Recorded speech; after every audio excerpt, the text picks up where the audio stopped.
Well, good morning and welcome. I'm a very brief and rather poor warm-up act before the proceedings today. But I work here at the Institute of Advanced Legal Studies, and it's my job to welcome you to the Institute.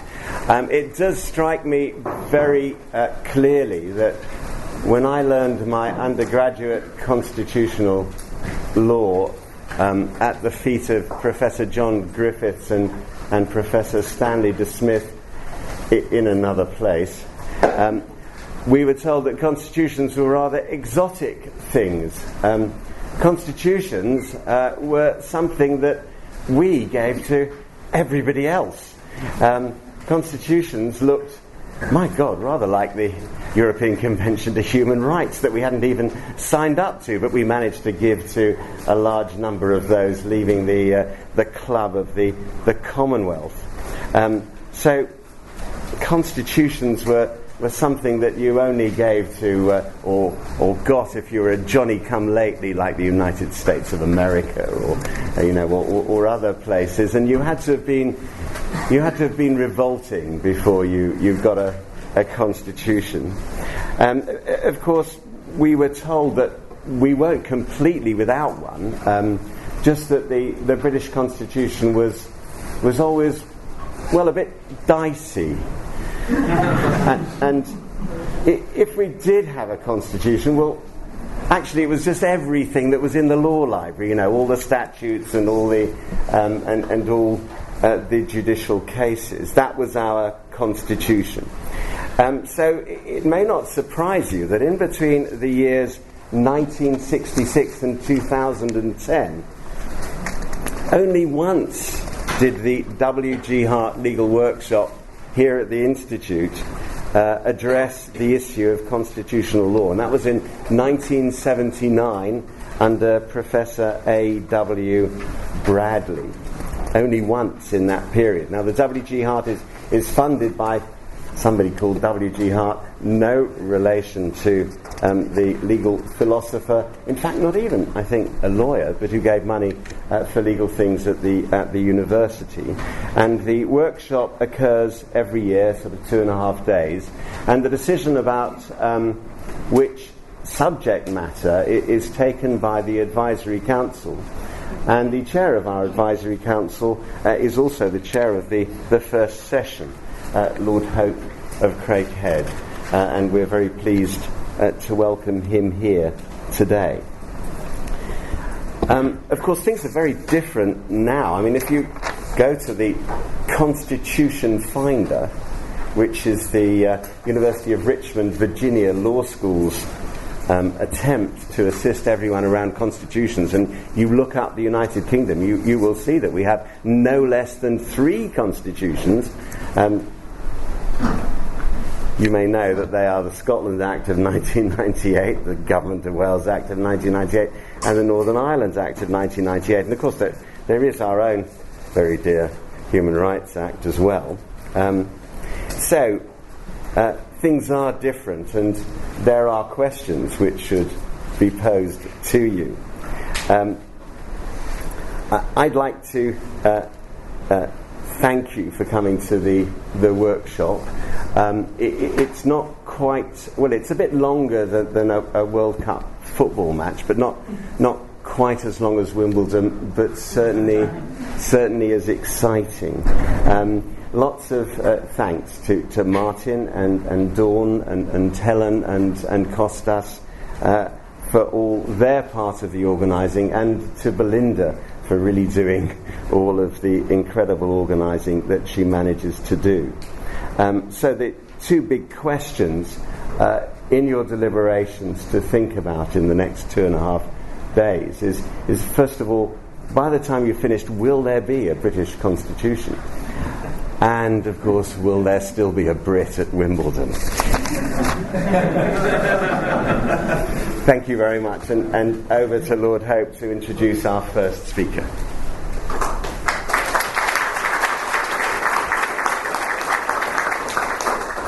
Thank you very much, Avron. Can I say just a few words more about theme 1? which is what we're concentrating on today. This is the conceptualization of the purposes of constitutions. The background to this theme is what I should like to just say a word or two about, what the academic directors were thinking of when they put together their thoughts and plans for this workshop. The general idea was to explore the theory, the theoretical, and then the empirical aspects of constitutions. And that was ranging across national constitutions, regional constitutions such as the ones that Avron mentioned just a while ago, and international constitutional instruments, things that have constitutional effect as well. Questions we're asked to think about are: what are the purposes of these instruments, the extent to which concepts which guide them are actually given expression in the drafting of them, and the means by which methods and techniques and innovations and so on are traded across international boundaries among jurisdictions so that we can share each other's ideas. And theme one is about concepts. A key issue would be whether constitutions serve to build power, to empower the state on the one hand, or whether they serve to restrain power, the power of government on the other hand, in the interests of citizens. Should they be flexible enough to promote development and reform? Should they be seen as tools for reconciliation between interest groups, tools for the promotion of peace and the rule of law? Do they exist to protect citizens from the abuse of power? And how far must they respect and reflect the traditions of the country? These were the kind of thoughts that were running through the minds of the academic directors, and I hope will be reflected in the very interesting range of papers which are before us in the various workshops. Now, the tradition of the workshop series has always been to concentrate on workshops in relatively informal discussion in discussion groups, and that's the strength of this particular type of academic endeavour. But we do have keynote speakers each of the main days, 2 keynote speakers, just to get the ball rolling and start thinking about points of very real interest. And we're very fortunate to have this morning Professor Christoph Möllers of the Department of Public Law and Legal Philosophy in the Faculty of Law at the Humboldt University, Berlin. Now, I've been told, and I'm sure this is right, that he is one of the rising stars in the field of public law in Germany. It may seem a bit bizarre to mention his predecessor, but I can't resist this, one of his predecessors anyway, Bernhard Schlink, who was for 14 years in that chair after holding chairs at the University of Bonn and Frankfurt am Main before he retired in 2006. Now, he's very well known outside the academic community because he found time to write books, including The Reader, of course, which became a bestseller, and ultimately a film starring Kate Winslet and Ralph Fiennes. Now, as for Christoph, all adventures such as this, they lie in the future, shall we say. So far, he has been building his career, and he's been doing so very successfully with a doctorate in law from Munich. His habilitation came from Heidelberg and a master's degree from the University of Chicago, and he was professor of public law at Münster and Göttingen before moving at what is really a comparatively young age to the Humboldt University in Berlin. He has written, as you would expect, extensively on various aspects of constitutional theory, and the titles of his papers may give you just a hint of his particular interests: The State as Argument, The Politics of Law and the Law of Politics, Transnational Governments Without a Public Law, Democracy and Human Dignity, and We Are Afraid of the People. Challenging titles. We're very privileged to have you here with us, Christoph, as our keynote speaker to introduce us for the first theme of this workshop, and I ask you now to give your address.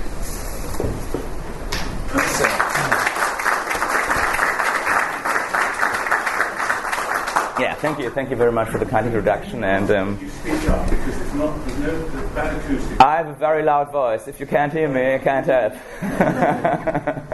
No, thank you very much for the kind introduction. And I must say, to Bernard Schling's honor, he's a great constitutional lawyer. He hasn't published much in English, but he's not only a writer, but that's always a thing. So, ladies and gentlemen, thank you. Thank you for the honor to speak to you at this excellent conference, at this great school, and at this kind of too prominent for me spot of the event. To give a keynote address and an introduction to a section of such a vast program that is entitled Conceptualisations of the Purposes of the Constitution somehow means to be obliged to speak about everything in a kind of, grey-haired manner.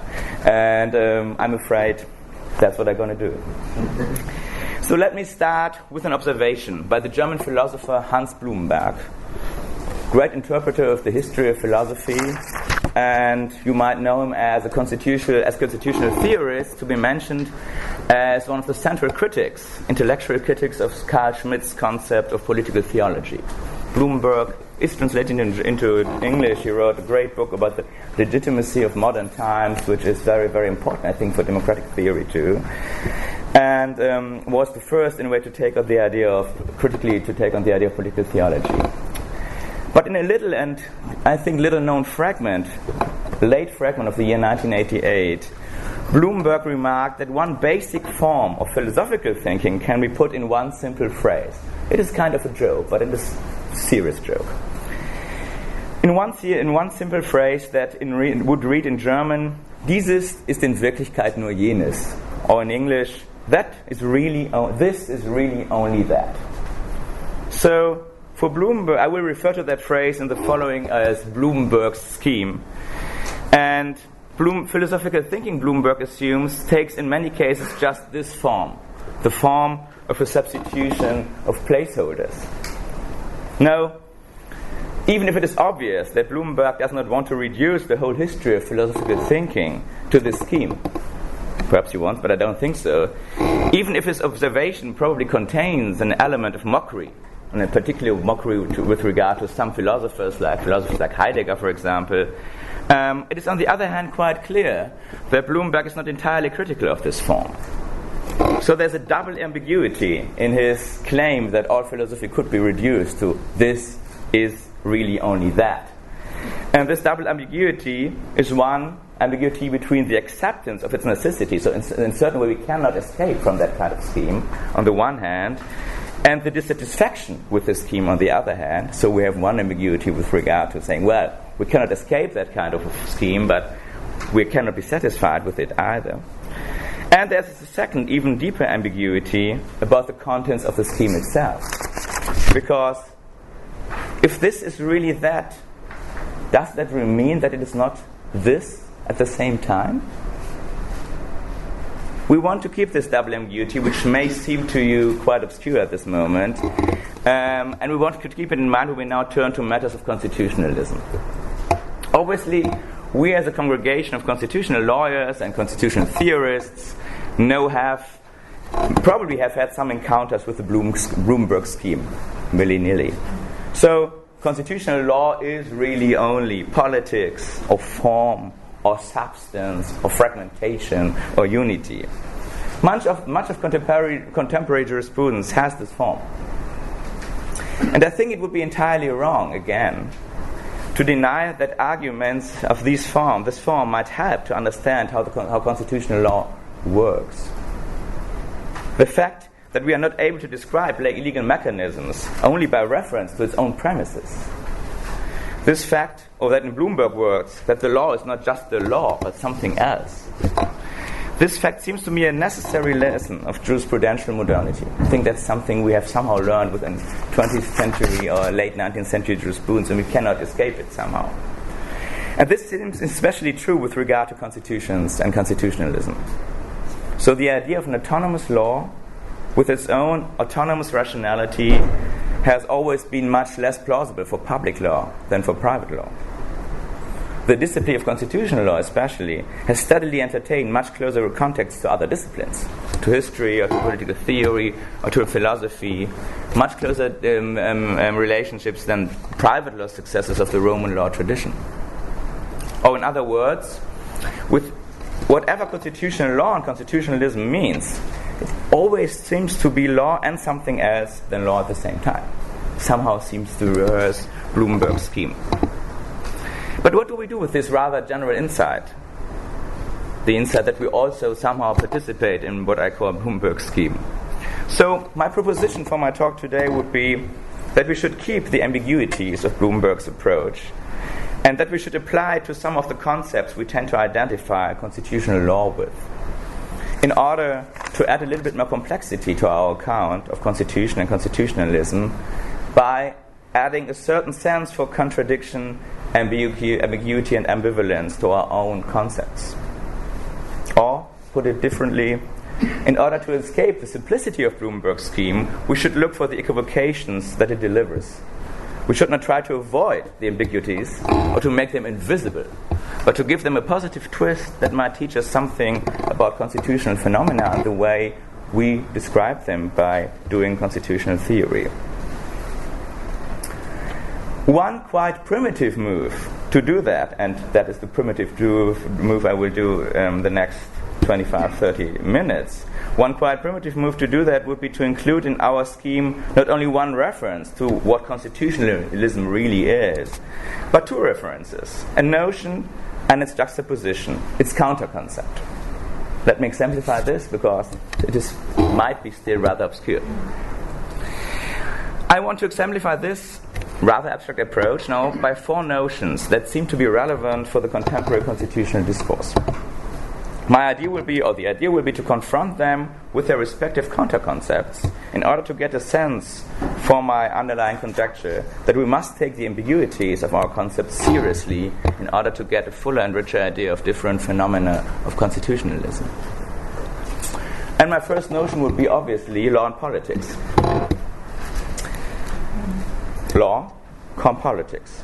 That the idea of constitutionalism occupies an uneasy place somewhere between law and politics seems, at least in this rather general way of putting it, I think, conventional wisdom. But when it comes to constitutional theory, I think we can observe a much more reductionist approach in many different discourses on constitutional law and constitutionalism. On the one hand, if we have a look, for example, at the contemporary discourse on European and international constitutionalism, we see, and that might be a special disease of German scholars, but I think it is not only that, otherwise I wouldn't mention it. We see that constitutionalization and constitutionalism is somehow completely identified with legalization. The definition of rules for international actors, the establishment of transnational tribunals, and the establishment of subjective rights for individuals on the transnational and international sphere are identified with the very notion of constitutionalization, though this might only be one half of a traditional notion of a constitution. The question of genuinely European or international political procedures would be the other part. And constitutional lawyers tend to neglect this element because they have a professional bias towards the law. For lawyers, the law is somehow always the solution.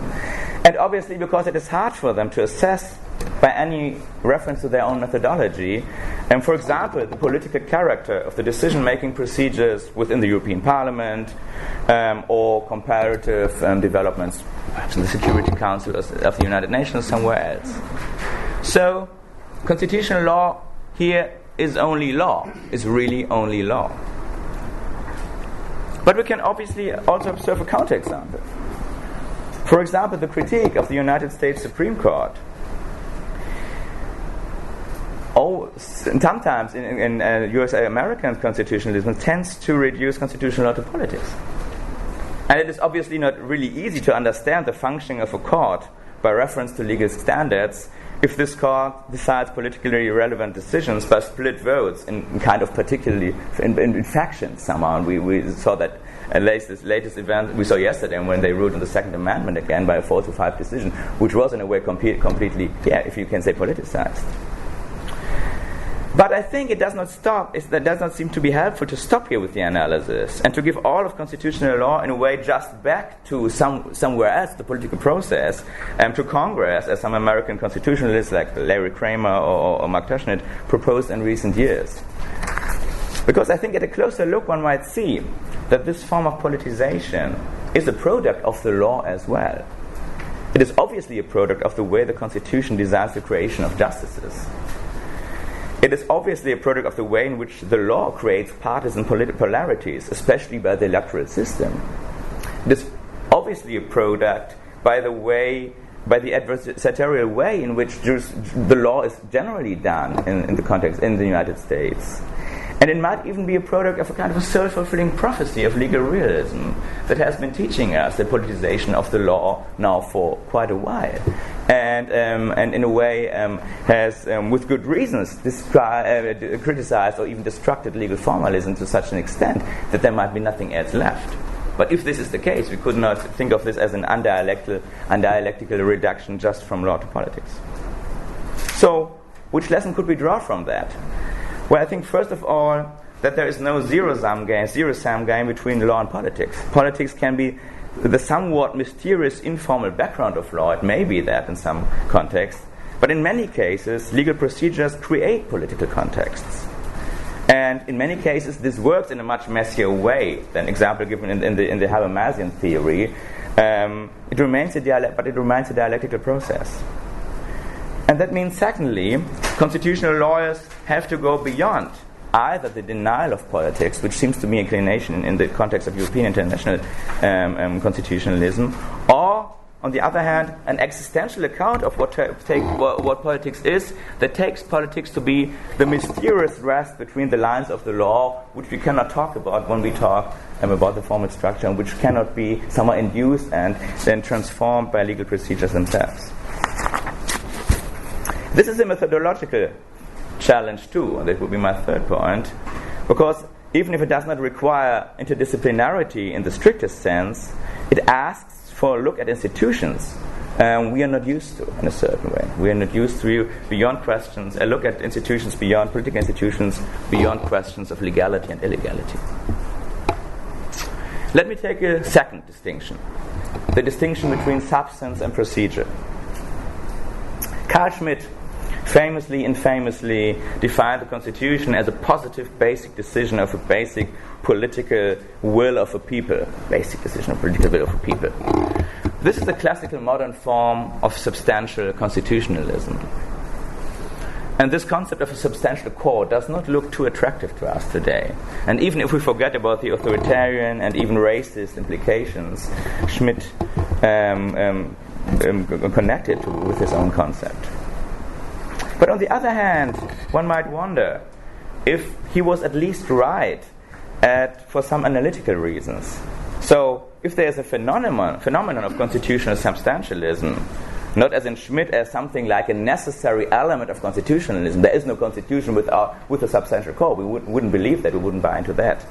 But as an analytical element of some constitutional phenomena we want to describe, then perhaps we could talk about the relationship between substantialism and proceduralism and constitutional law in a different manner.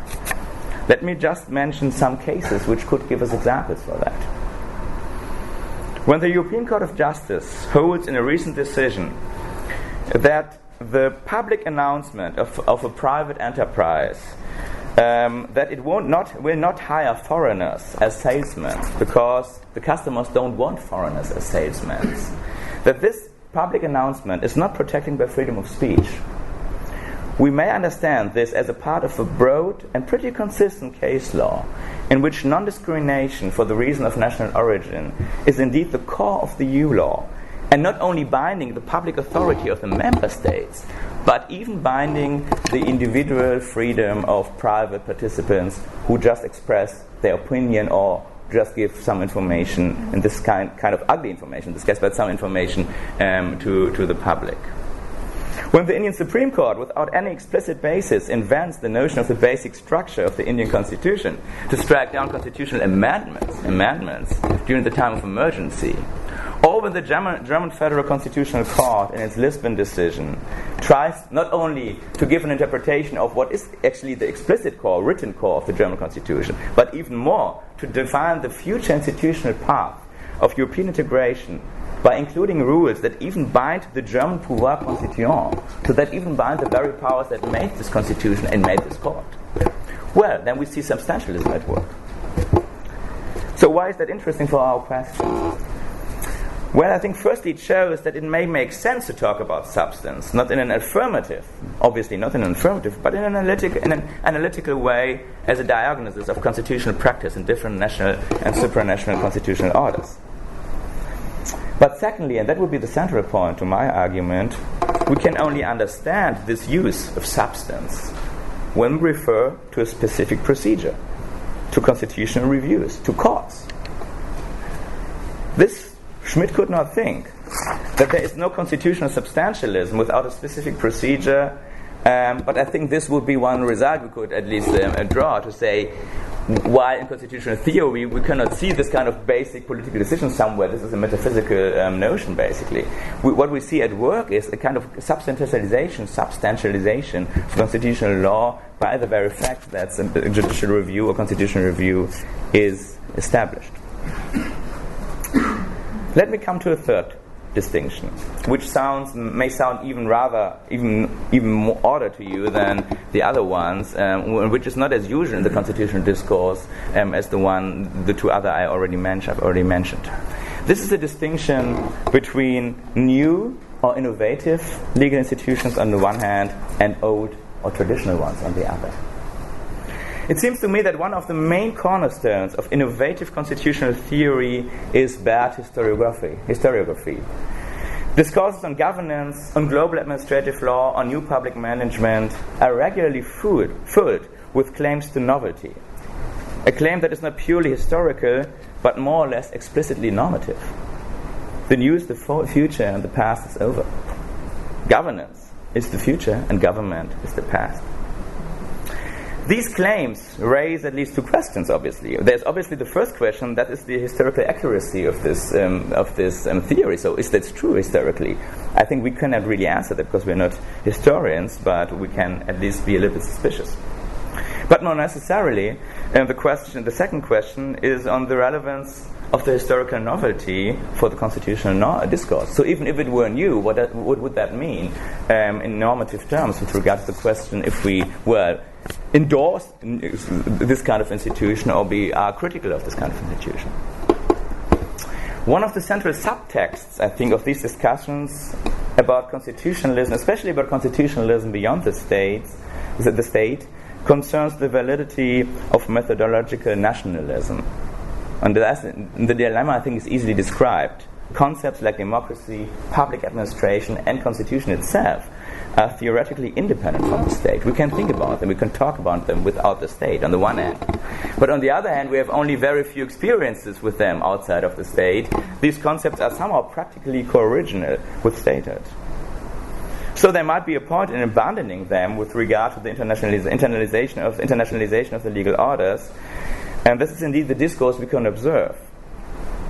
To give one other example, it seems to me that, or put it differently, we can see that this discourse is put in that way, that the co-originality between state and on the one hand and these concepts leads us to abandon these concepts as well. And this seems to be a problematic account. So we have to take in a different account. We don't have to juxtapose new, innovative, or old tradition against each other, but we have to somehow to cope with that in a more dialectical or more ambiguous way. To give one example, it seems to me that the more interesting branch of research, especially in European law, just does not accept the alternative between the complete new, hitherto unheard of, on the one hand, and the traditional nation state on the other hand. It might investigate, instead of this distinction, for example, the history of emerging federal structures in Switzerland, the US, or Germany, just to give one example, and look at these, and to look for patterns that are common in their development, and look for them as somehow models to describe what the European integration means and how European integration is going on. Instead of taking, for example, the EU as something completely and entirely new. That does not mean that the EU is not new by many accounts, but it means that we don't have any alternative than to take to make use of concepts that are older than the phenomena we are describing. So this is definitely not an argument for some kind of a new constitutional historicism, who only has déjà vus and everything it observes in the institutional development around the world. But it belongs to the specific charm of the law that you always have to develop a new and different solution for a problem with traditional terms. So we have, what we need is, in a certain way, constitutional theory that needs a lot of institutional imagination on the one hand, but on the other hand, one central source of our imagination, next to comparative law, is probably the history of constitutional institutions and doctrines. So our fundamental ambiguity is that we have to work differently from historians on contemporary problems with old concepts that cannot be solved by a steady reinvention of new notions. Let me come to my last example. One of the hot topics of constitutional theory is the idea of constitutional fragmentation. And a close reading of the fragmentation thesis shows much of my last, the third point. There's quite a common historical storyline in the literature on constitutional fragmentation that goes from, there was the unity of the traditional state, and then, fragmentation started, and this is somehow the direction the institutional development goes. This is probably just wrong historically and ignores the normality of fragmentation, not only, but especially in federal states, but even in institutional structures like France. I would say we could even make a point there. But there's another point, a more systematical point, that Hugo Preuss, German constitutionalist, I must apologize that I'm quoting German constitutionalists today, put in a very nice sentence. He said, we must learn to think of unity and plurality not as contradictions. We must learn to think of unity and plurality not as contradictions. What does that mean for the theory of fragmentation that we discussed, for example, in domestic law, but in European law as well, and international public law? What does that mean? Well, first of all, as I said, it means that we should not underestimate the legal heterogeneity of former times. And secondly, it means that we should look for compensatory effects of fragmentation. So we should really have a look at what is going on, for example, on the European level. And when we look at these, we will probably see that we can observe both. We can observe very specific fragmentation in international law with regard to, for example, the importance of general international law, general international public law, in comparison to, let's say, international economic law, international environmental law, and so on and so forth. We see this phenomenon of fragmentation. We see the same phenomenon, for example, in the institutional development of the European integration with regard to the pillars, the former pillars, with regard to economic politics, the Eurozone, and so on and so forth, on the one hand.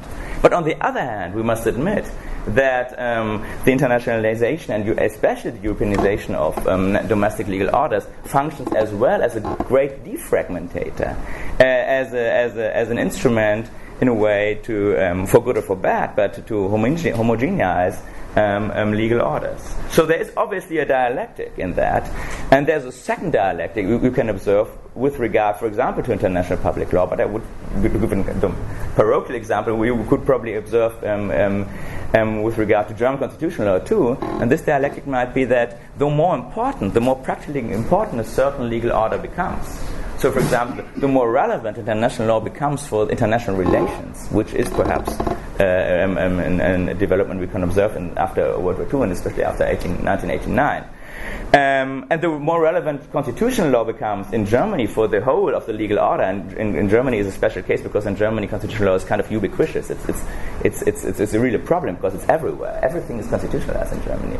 So the more important and more relevant it becomes for good or for bad, the more fragmented it becomes on the other hand. Because in a certain way, it cannot carry the burden of solving so many problems at a time by remaining a systematic corpus. And I think this is an observation we have to take into account when we talk about fragmentation. So fragmentation might be an indicator of relevance, even, of a certain legal level in comparison to other levels. Fine. So, what do we do with all of that? And that would be my conclusion. Well, what are other general lessons? Perhaps some I might mention cautiously. The first would be, and that would be coming back to the beginning, never to take an explanatory move without taking into account its counter concept. So somehow to try to avoid the Bloomberg scheme, even if it is unavoidable, and I think it is unavoidable. So let us just stick a little bit more to dialectical thinking. This is only that, it's just only that, but it also remains this. The second insight would be that such juxtapositions do not, or at least not necessarily, function as zero-sum games. More politicization does not necessarily mean less legalization. More procedural requirements do not necessarily result in less substantial legal arguments. The novelty of certain institutions may even require to look for historical references to describe or understand them. The third would be there are more distinctions at hand in which we might rehearse this mode of thinking. We could think about comparison versus theory, or we could even think of forms of representing the state of the law, for example, casebooks versus treatises, rules versus exceptions. And the last insight would be not to be afraid of the high level of abstraction on the one hand and of variety on the and diversity on the other hand the constitutional discourse has. We are talking here as comparative lawyers, and comparative lawyers are always in danger to misunderstand themselves, but so that perhaps we don't even know what this means in another language. But this shouldn't prevent us from living up to a little bit more theory in what we're doing. Thank you very much.